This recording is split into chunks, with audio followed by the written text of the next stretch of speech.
protecting your kids' mental health online. Parents need to think very carefully about how their kids are using social media. A UNC professor shares what negative side effects he found in his research and the call for action from the nation's top doctor. Then, a new push to legalize gambling machines in North Carolina stores and restaurants. We take you inside the lawmakers' debate today and why not everyone is on board with the idea. The end of our week is trending weather. I'll walk you through Memorial Day weekend so you can start planning now.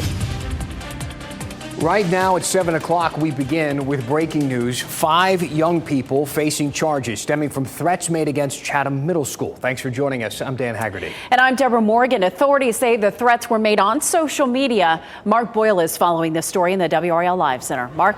Well, Deborah, according to the Chatham County Sheriff, he says that these juveniles never intended to actually pull all of this off. They said it was just a prank on social media, but he is cracking down. And now tonight, 5 juveniles facing charges, some of them students. Here's the breakdown, new here at 7 o'clock. 1 juvenile charged with threat of mass violence. 4 other juveniles charged with conspiracy to carry out an act of mass violence. Those were helping the first one. So that's where that charge is a little different. And of the group of 5, we're being told 3 were Chatham Middle School students here.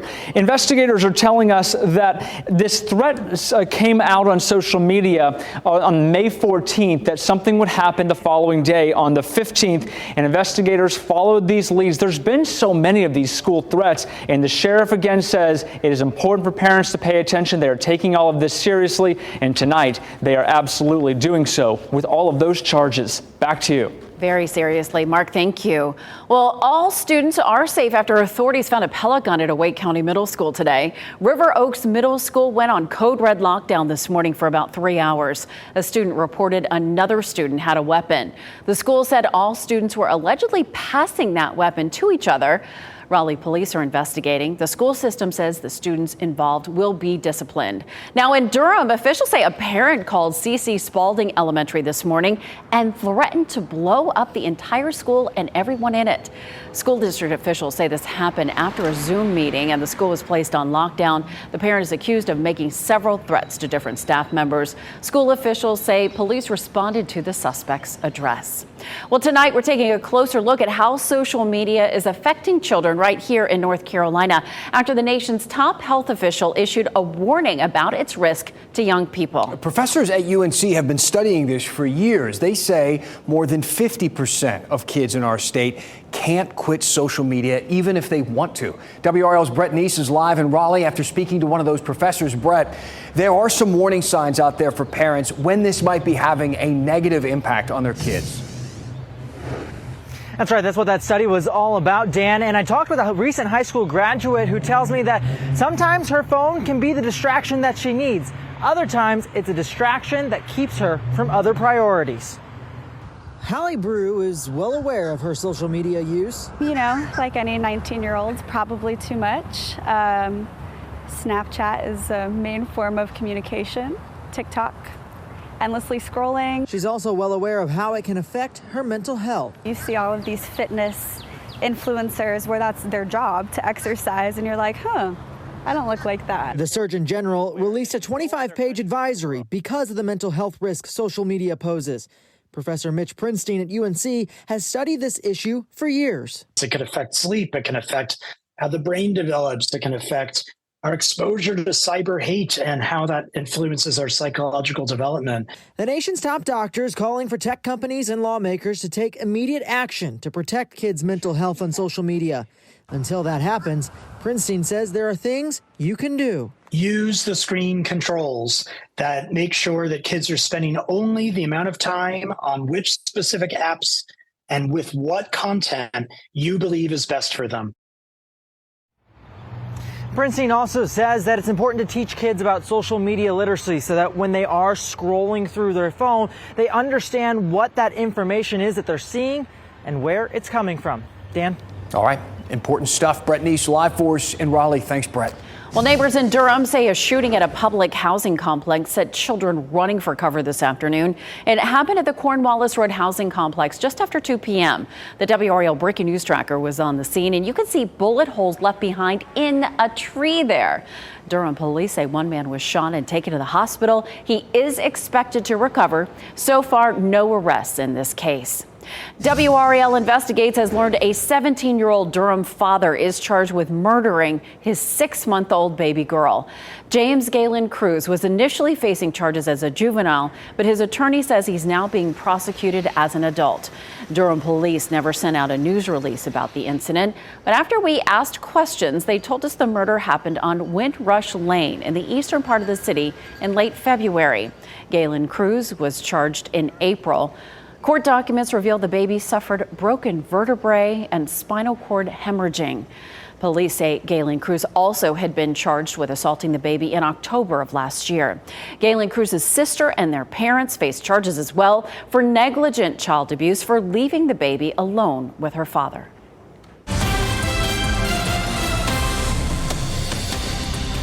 Your electricity bill is going up, and one expert predicts it will go up a lot, saying that your monthly charge from Duke Energy could double.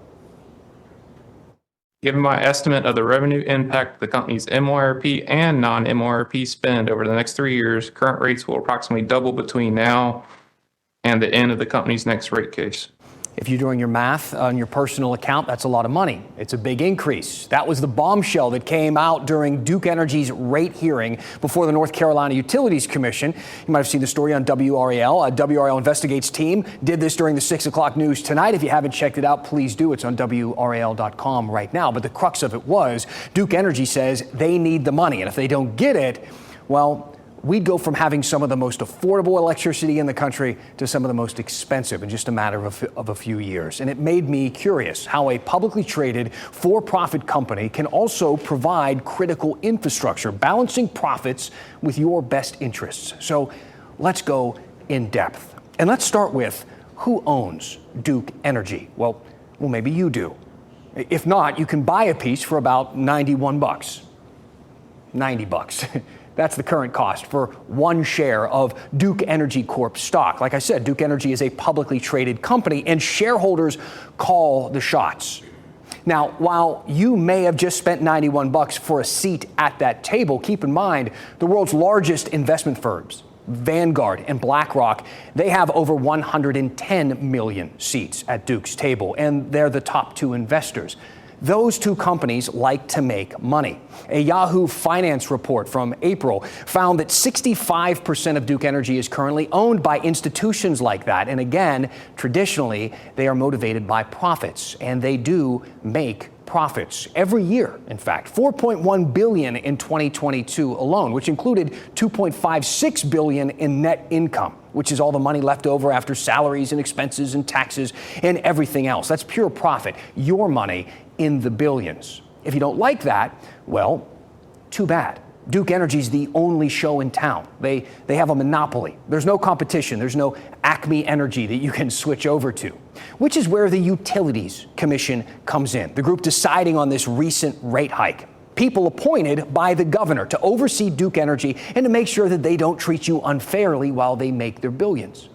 And we also have advocacy groups like the NC Sustainable Energy Association. I talked to them today about the bigger picture here of energy in North Carolina and asked about this current model of relying on a company that prioritizes profits.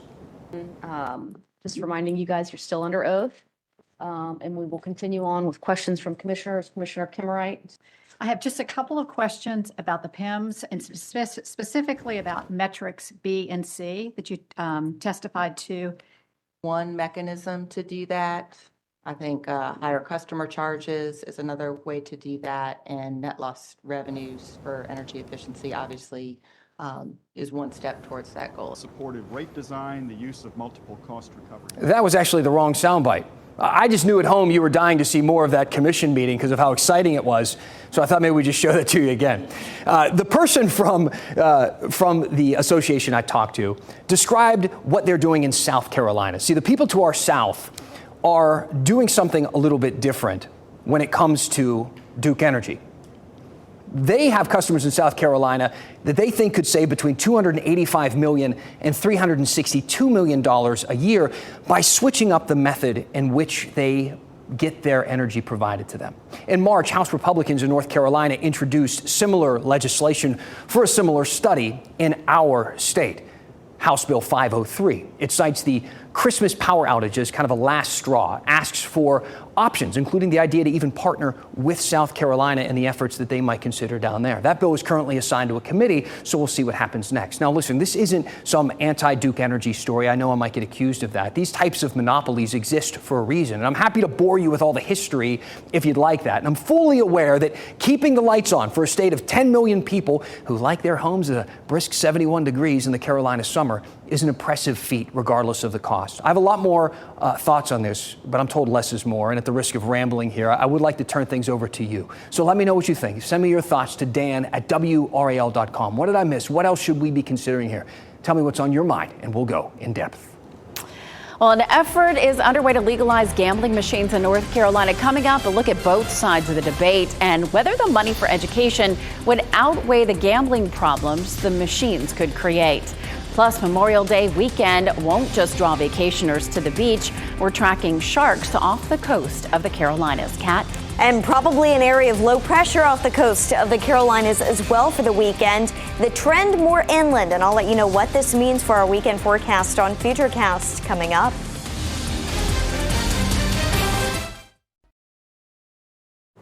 An organization based in Cary is celebrating 3 decades and hundreds of millions of dollars in cancer research funding in our community and beyond. The V Foundation for Cancer Research has made a remarkable impact on the Triangle over the last 30 years. Joining us now live to talk about how the organization is celebrating this major milestone is V Foundation board member and NC State legend Derek Wittenberg. Derek, thanks so much for joining us to talk about this. You know, NC State fans certainly know that you played for Coach Valvano, including on the '83 championship team. Why is it so important for you to still be a part of the V Foundation all these years later? Wow, it's what we're celebrating 40 years of our 1983 championship team and 30 years of the V Foundation. And although everybody talks about the championship, but we're winning the championship in the cancer world as well. We're raising money to fight this dreaded disease. We got a great event coming up June 3rd. We're so excited to bring this back in our community right here in Wake County and the state of North Carolina to help fight cancer and raise more money to help all these families in this cancer business. You know, Derek, this is pretty cool. The V Foundation for Cancer Research has raised money in different ways over the years, awarding nearly $27 million in cancer research grants last year alone. I mean, that number is just phenomenal. How have you seen the money benefit cancer patients? Well, we strictly raise money for research. And because of all the money, over $300 million was raised in the past 30 years, we can offer that every dollar that you donate to the V Foundation goes directly to cancer research. We're proud of that number, and we're excited to even in the next 30 years an increase. And one day, we'll be giving away $100 million to fight cancer research and also cancer awareness. We want people to realize that if they go to the doctor and get detected early and take care of their health, we can continue to fight this dreaded disease. You know, Jimmy V is looking down on all of us and certainly smiling on you right now. You're chairing the latest fundraising event, June 3rd, inside Reynolds Coliseum. It's going to be so cool. How can we expect people to get involved? Well, you can, if you're not going to the event, everybody may not be able to make the event, but you can go to jimmyv.org and donate. Listen, this is the 30th anniversary. You can donate $30, $300, $3.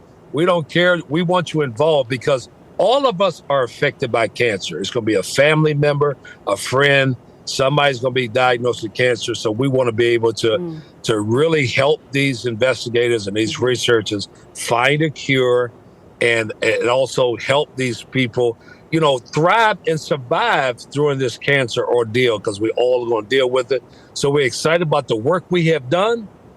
But as Jimmy would say, we got to continue to help more families and do more work. Absolutely. You know, our former WRAL sports anchor, Jeff Gravely, is going to be there with you among the hosts. And NC State team member of yours, Thur Bailey, will be doing a performance. The money stays in North Carolina. All good. Derek, we're going to be able to have more information on WRAL.com so people can know how they can make a donation themselves. So we really appreciate your time tonight. Thank you. And absolutely. And everybody is on this team. We're all fighting cancer together. Whether you're from UNC, Wake Forest, Duke, every university system school, everybody is on the same team. And one day we're going to find a cure for cancer. No doubt about that. Thanks, Derek. Legal gambling machines could soon be coming to a store or restaurant near you. State lawmakers are debating whether the state lottery should get into the video gambling business. The proposal would allow any business that can sell alcohol to have up to 10 terminals, but they would have to be licensed by the state. WRAL Capitol Bureau Chief Laura Leslie takes us inside the discussion.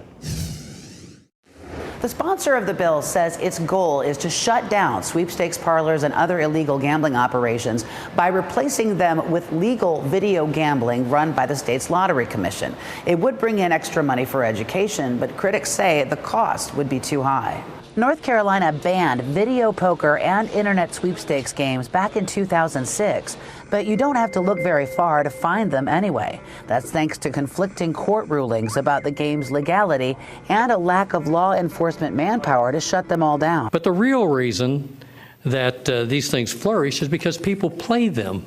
If there were no money in it, they would not be in business. Representative Harry Warren says the answer is to replace them with legal video gambling machines licensed by the state, but otherwise very similar. We can eliminate sweepstakes parlors and the seedy aspects of unregulated gambling, replacing it with a limited supply of gaming entertainment that fulfills the public demand in a safer, controlled environment and safer conditions. Under the bill, the state lottery would license and regulate up to 34,000 video lottery machines across the state. They'd all be connected to a central network, and the state would get 40% of the profits. Some of that money would go to HBCUs and community college scholarships. The video gambling industry supports the bill, but social conservatives are opposed, like John Rustin with the NC Family Policy Council. Video gambling is known as the crack cocaine of gambling because it is so addictive. These machines and games are professionally designed to keep people playing as long as possible. Reverend Mark Creech with the Christian Action League said video gambling is linked to higher rates of addiction, crime, and bankruptcy. Is it proper for the government to enact a policy that can make its citizens losers and financial slaves? The committee didn't vote on the bill yet, but they're expected to in the next few days. Laura Leslie, WRAL News, Raleigh. Meteorologist Kat Campbell joining us now. Beautiful look outside. We have some rain to contend with this weekend, though, Kat. I know, unfortunately, just in time for Memorial Day weekend. But today it's beautiful. The sun setting over Pinehurst Resort and Country Club. A nice, comfortable evening and cool tonight, at least for late May. Temperatures are going to be dropping into the low 50s in Roxborough, 53 Durham, 55 in Raleigh, and 57 degrees in Fayetteville. And these cooler mornings stick around, the normal low 60, and we're going to be in the mid 50s all the way through the weekend for our overnight lows. It's not just the mornings that get cooler this weekend. Temperatures do as well. 68 degrees with the chance for rain Saturday, 74 on Sunday with the chance for rain. Even when it's not raining those days this weekend, it's still going to be cloudy and cool. So probably not the sunshine and 80s you're hoping for. But Monday, Memorial Day itself, does look like the best day of the weekend, 80 degrees, about a 30% chance of a thunderstorm popping up. Friday should be the driest day with just a 20% chance for rain. It's this coastal low that we're tracking that's likely to move inland. The timing still uncertain, but we are seeing a trend for the low to track a little farther south into South Carolina. That's what we've noticed today on the models, and that would keep some of the heaviest rain just to our west. We'll watch to see if that trend holds tomorrow. Bottom line right now is that your weekend forecast does feature a chance for rain on Saturday and Sunday and a small chance on Monday. The next 3 days, though, looking mostly dry. So if you can get outside, get some outdoor time in the coming days. As we get into early next week, at least high temperatures are in the lower 80s. And at this point, at least Memorial Day doesn't look like it'll be all that bad outside. Sounds good. Thanks, Kat. Well, speaking of Memorial Day, if you're going out this weekend, it's nearly here. And if you're headed to the beach, you'll want to hear this. Researchers are tracking several great white sharks off the Carolina coast. And we're going to tell you where they're pinging and just how big these sharks are.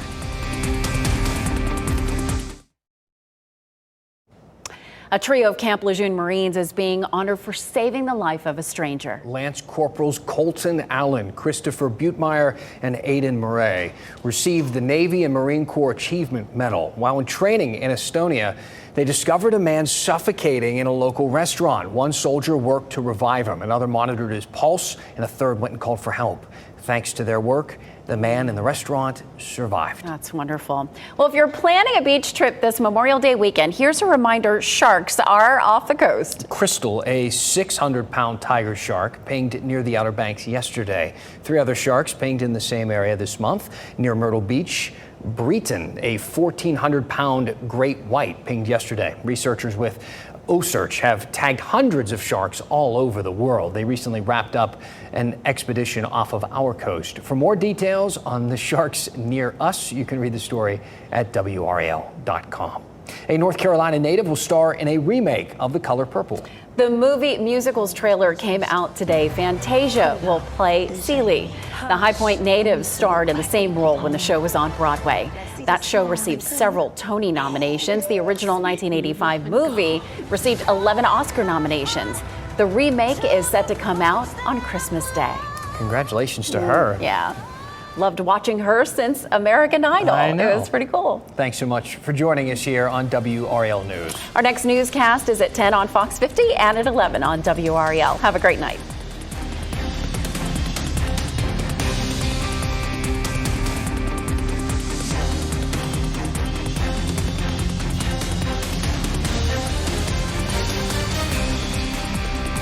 Keep watching WRAL News over the air Channel 34 and Spectrum Channel 1257.